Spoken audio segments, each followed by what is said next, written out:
Shooting Part Podcast, Episode 2. Unfortunately, no Dylan this week. Um, Ended up having to be sick today, and it was too late for me to try and get a stand in, so just me for today. Probably be a quick podcast, but just wanted to at least touch on Wells Fargo Championship, Cognizant Founders Cup, as well as PGA Championship that's coming up, and the LPGA event, I believe, is the Mizuho Americans Open, as well as some NCAA news. So I'll jump right into it. PGA Wells Fargo Championship, Quail Hollow Club, Charlotte, North Carolina this past weekend. A lot of fun to watch. Xander Schauffele came out. Thought he would run away with it early with a 64 and then a 67 in rounds 1 and 2 respectively. But on the weekend, he ended up shooting 70-71. So he ended up in second at -12. And then your winner was Rory McIlroy at -17, who kind of kept himself in the battle, in the fight the whole week, Thursday, Friday, Saturday. And then obviously on Sunday, kind of went nuclear for an 8-hole stretch. 7-hole stretch. So he shot a 65 on the final day, but again, went nuclear for an 8 under from holes 8 to 15 with 2 eagles, 4 birdies. Helped him pull away from Xander, who had that 1-stroke lead going into Sunday, played outstanding. But obviously Rory just got hot at the right time. And again, he kept the pressure on Xander, who unfortunately wasn't able to kind of keep it going from the first 2 rounds. And then rounding out the top 5 real quick, Byung-Hun An at -9 was in third, and then Jason Day and Sung Jae M -6 tied for fourth. All around, great tournament. There's a lot of movement on the leaderboards throughout the weekend, so it was a lot of fun to see. But again, Rory kind of kept himself in the battle there going into Sunday, and with him and Xander in the same group, he was able to kind of put the pressure on him a little bit more, take that lead. And I mean, if I'm playing against someone and for that 7-hole stretch there, they go 8 under, I mean, I'm probably going to lose some confidence too. So unfortunately, that happened for Xander, and it just didn't really work. But it is what it is for him. He'll have another chance this weekend to kind of go at the PGA Championship. So I mean, Rory winning this past weekend is huge for the PGA Championship, only because it just adds another name, more excitement to it. I think him getting back on the winning track creates a little bit of confidence for him, which I think is important. I think he needed that confidence. He needed that win before going into a major event like this.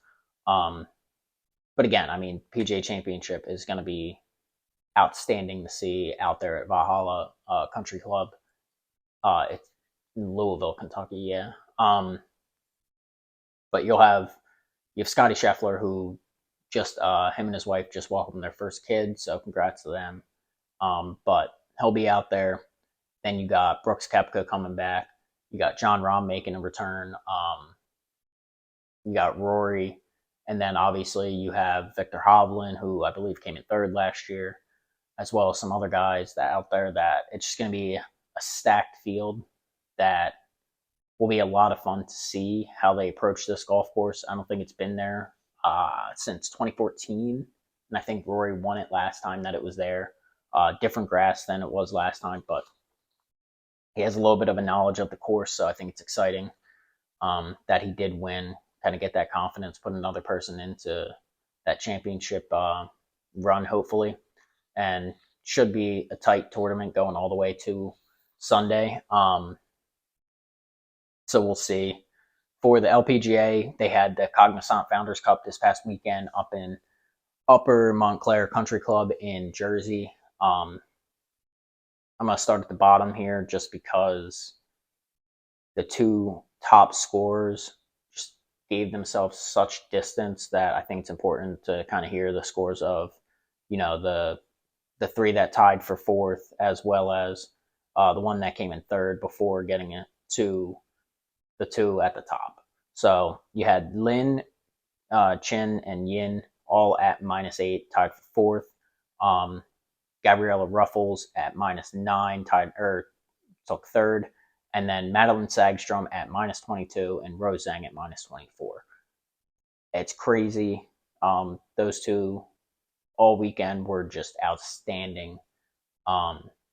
Just showed how great they were. They put on an absolute clinic. It was amazing to watch at times.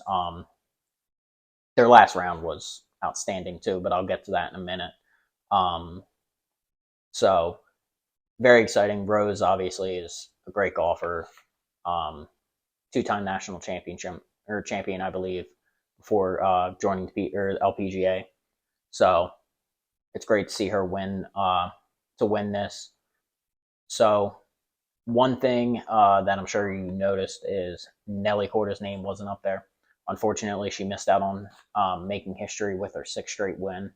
So she ended up in seventh, tied for seventh, at -7. Shot a 69, 66, 73, 73 throughout the tournament. So gave herself a shot going into Saturday, but ended up one over for the last 2 days, unfortunately. Would have been exciting to see her kind of make a run at it for Sunday, but I think the other two did enough to kind of prove that the LPGA is alive and well and needs to have a lot more eyes on it.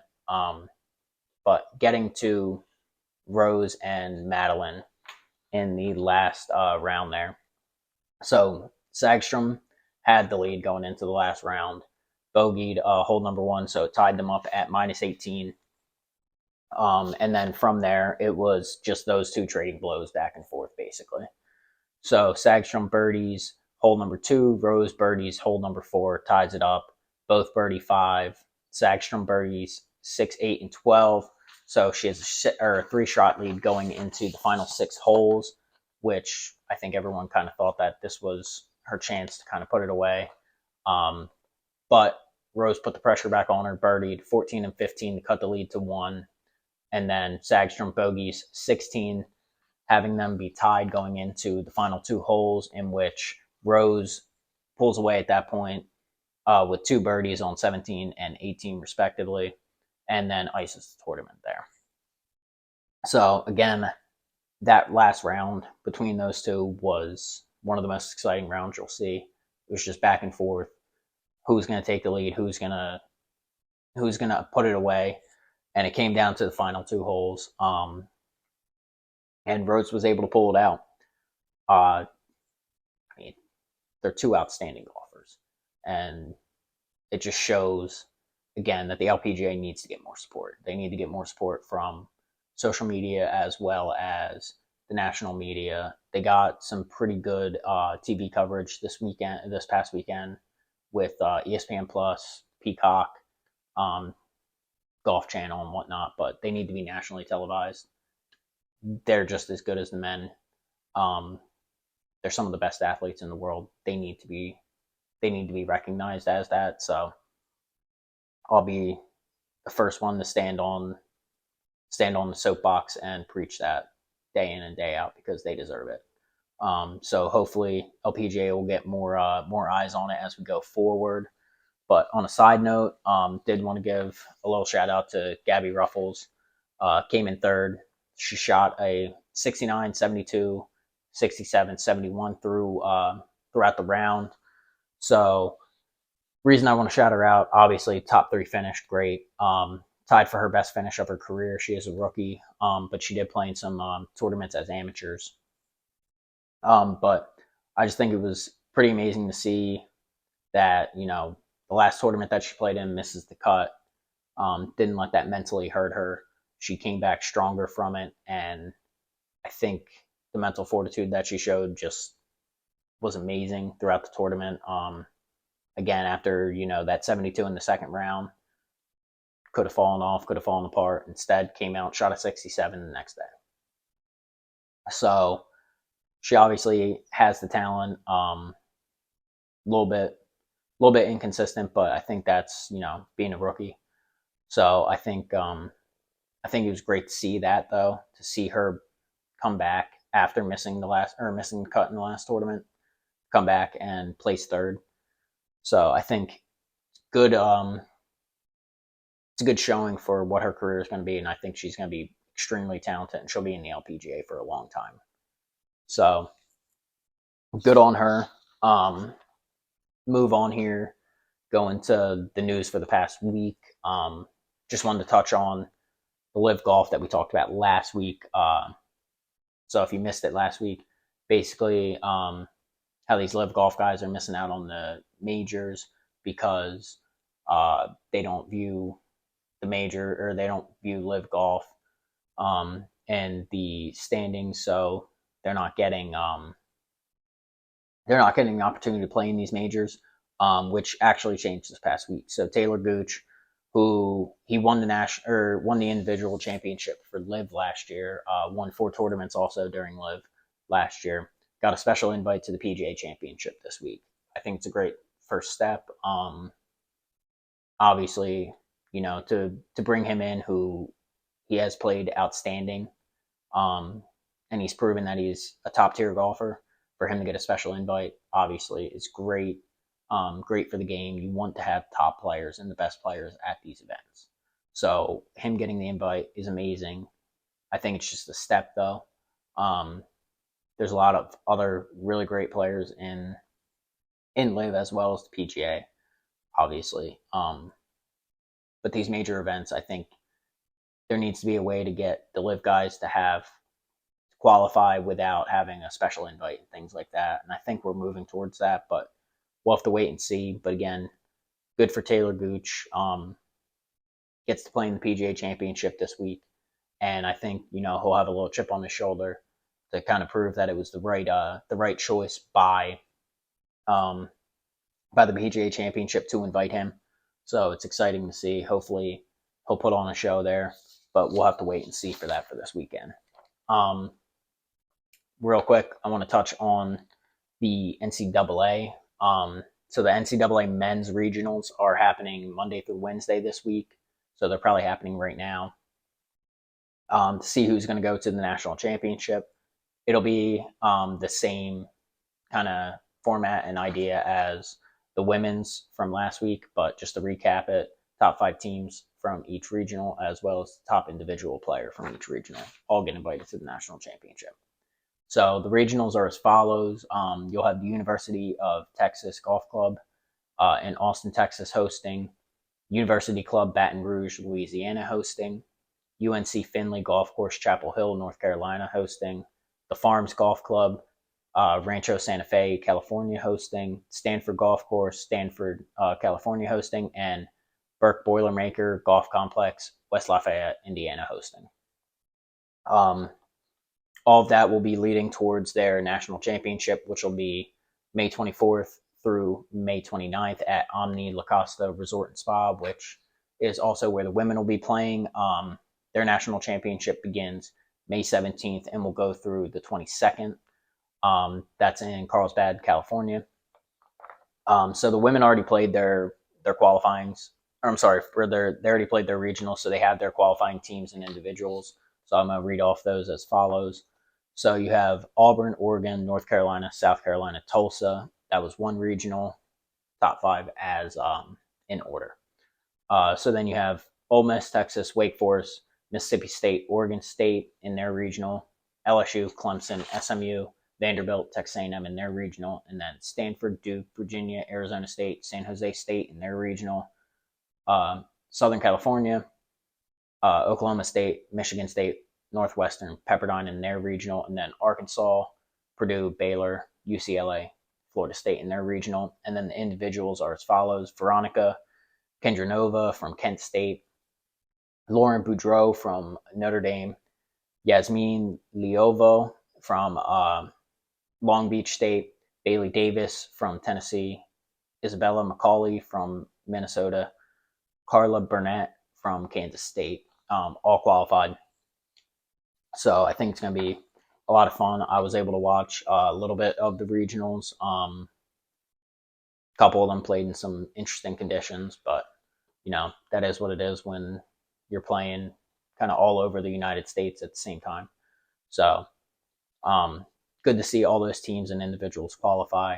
I think it's going to be a fun national championship. I plan on watching at least a little bit of it, if not the whole thing. I'm going to touch on the format for both the men and the women for the finals so that we all kind of know what's going on. So all 30 teams and 6 individuals will compete or will complete 54 holes of stroke play. Sorry. Following 54 holes of completion, the top 15 teams, along with the top 9 individuals, will advance for one additional day of stroke play to determine the top 8 teams for match play competition and the 72-hole stroke play individual champion. Top 8 teams after 72 holes of play will be placed into a bracket with the number 1 team playing number 8, 2 playing 7, 3 playing 6, 4 playing 5 in match play. A total of 5 points will be available, with 1 point being awarded for each individual match. Winning teams will advance to the semifinals and subsequently the finals. The first team to win 3 points within the team match will advance, or in the case of the final, will be crowned national champion. Again, I think it's going to be a great national championship to watch. Personally, I think Ole Miss looks really good, as well as their top player right now, Caitlin McNabb from South Africa.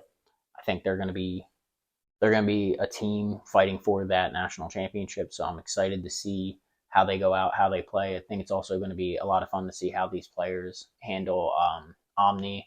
I've heard great things about the course, so I think it'll be really good chance for them to kind of go out, show their skills, hopefully earn themselves a spot on the PGA or LPGA, depending on men's and women's, obviously. So, upcoming events for the weekend, you got the PGA Championship, obviously, in Valhalla Golf Course in Louisville, Kentucky. So, obviously, I touched on that a little bit, but a lot of talent in that field. I think it's going to be an exciting tournament. Hopefully, it'll come down to the final day again, but wouldn't be shocked if someone runs away with it. It should be a scoreable course. I think they're only running into a little bit of issues Friday night into Saturday morning with thunderstorms and whatnot. So outside of that, it should be pretty good weather for them. And then the LPGA has the Mizuho Americans Open at Liberty National Golf Course, Jersey City, New Jersey. Shout out New Jersey. So I think that will be a lot of fun to see. Played that course, so I am excited to see how these professionals kind of handle that course and how they kind of attack it and whatnot. Again, I think, Nelly wants to get back on the horse there, so I think she's going to be going for it. Rose wants to keep the winning streak going, as well as Madeline Sagstrom having a great tournament. I think she wants to kind of build on that, build towards a win here, hopefully. So that'll be a lot of fun to watch. So I'll give you our picks for this upcoming week, as well as I'm going to go through the picks from last week, as well as the season scoring that we have. So just a reminder, pick players / teams, just depending on if it's live or not. So you get 1 point for if your player makes the cut, top 25 finish, you'll get 2 points. Top 15 finish, 3 points. Top 10 finish, 4 points. Top 5 finish, 5 points. And if you pick the winner, 10 points for you. So last week I had Rory and Nelly. Ended up with 14 points, so I'm in the lead right now. Rory pulling out that win obviously helped a lot. And Nelly had her top 10 finish, so it got me a little bit extra points there. Dylan had Homa and Nelly going into last week. Homa ended up 7th as well as Nelly, actually, so he ended up with 8 points. And then our random selection for last week for the PGA, it was Aberg, and for the LPGA, Hannah Green. Unfortunately, Aberg had to drop due to an injury. So we didn't give that person a second shot at picking a different player. So they had to deal with it since they didn't do any research. So they ended up with only 2 points. Hannah Green ended up top 25 finish. So they ended up with 2 points. For this week, our random person was a coworker of mine. For the PGA, they picked Max Homa, and for the LPGA, Charlie Hull. Homa's an interesting pick. I think there's definitely a chance that they can pull it out, but not 100% sure. There's a lot of great players in this tournament. Obviously, if Homa comes out hot, he can definitely catch fire there. So we'll see how he does. Charlie Hull will be exciting to see how she plays at Liberty National again. I'm excited just because I played there. I know the course, so I want to see how these players attack it. Just from their style of play. Obviously, you have the long hitters, more iron players. So it's exciting to see how they're going to go with that. For Dylan, his picks for this week, he has Rory for the PGA Championship and Nelly for the LPGA. I'm assuming he picked Rory probably just based on the hot hand at the moment, which I don't blame him. Rory is just one. He is looking for another major. He hasn't had one in 10 years. So I think that's a great pick there. Nelly obviously wanting to get back into the winner's circle there. So I think she'll be coming out ready to play and probably a little bit pissed off about not getting her history, but we'll have to see. For me, I actually picked Taylor Gooch for the PGA, and I picked Gabby Ruffles for the LPGA. Again, I think Gabby Ruffles has all the talent in the world. She just needs to play a little bit more consistently. And I think it would be great to see a rookie come out and win this event. And then for Taylor Gooch, I think he just has a monster chip on his shoulder. Being a live guy, getting the special invite and whatnot. This is an opportunity for him to kind of show that they made the right choice in inviting him, as well as kind of show that there is a lot of talent on the live tour, as well as the PGA. So I think he has an opportunity here, and I think he's going to have a little bit of pressure on him to perform. I'm hoping that he doesn't let the pressure get to him, and that he goes out and he kind of hones it in a little bit and can put on a show for everyone. But we'll have to wait and see. So keep an eye out for our Instagram page, the Shooting Par Podcast, as well as next week for our reactions to these two tournaments, as well as the upcoming events.